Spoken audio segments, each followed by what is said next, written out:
আমার আব্বা আমাদের জমি রেজিস্ট্রি করে দিয়ে গেছে, তারপরেও চাচার অসুবিধা হয় বলে চাচাকে আমাদের রেজিস্ট্রি করার জায়গা দিয়ে দিছে, আর আমরা একবারে মাইটেল মানে গর্ত নিয়ে ওইখানে বাড়িঘর করছি। তারপরে ওই ভিটার মাটি নিয়ে আসতেছে আমার মা, তখন আমার স্বাস্থ্য ভাই বলছে তোমরা ভিটার মাটি নিবে না। তখন আমার মা বলছে যে তো আমি ভিটার মাটি নেব না কেন, তুই কেন ওই লগা বালু ছড়াচ্ছিস, আজমতের বালু আজমত ছড়াবি। তখন এই কথা বলছে, বলার পরে এরপর আমার ছোট ভাই আসছে, ছোট ভাই মারছে, মায়ের মাথা মতো ফাটাইছে। এরপর আমার মা ফোন করে, আমার বড় ভাই সাথে থাকে, ফোন করে বলছে যে তুই আই ইনামুলের মাথা ফাটা দিছে, হাসপাতালে নে।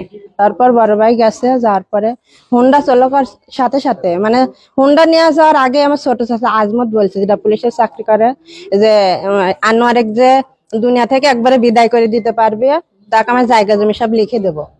তখন তার কোনো ছেলে সন্তান নেই।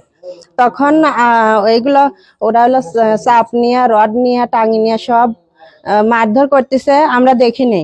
পরে আমার এই ছেলে রাজশাহী সরকারি পলিটেকনিক্যালে পড়ে।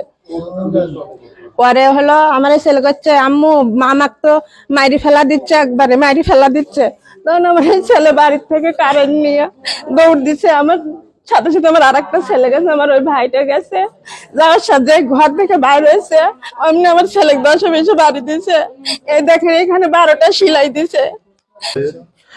ওই আমার মামা মানে আগে মারামারি মানে আমার ছোট মামাকে আগে মারছে, তারপর আমার ছোট মামাকে আবার ওই আমার বড় মামা মানে হাসপাতালে নিয়ে নিয়ে যাবে সেই জন্য বাড়িতে গেছে হুন্ডা নিয়ে যাওয়ার সাথে সাথে মানে মারধর করছে।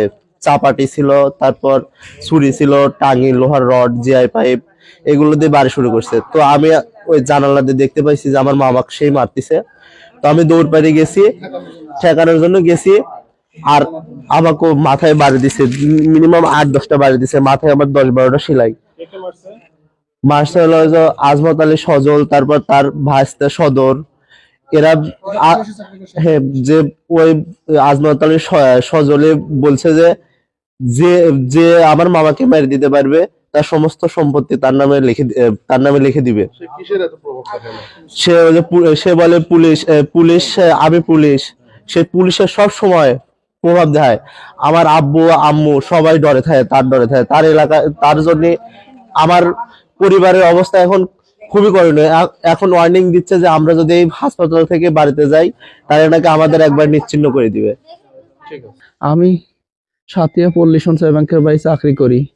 আমি সাথিয়া দৌলতপুর বাসা আমার। আমি এখানে বাসা করছি, আমার বাড়ি মূলত রুদ্রগাতি।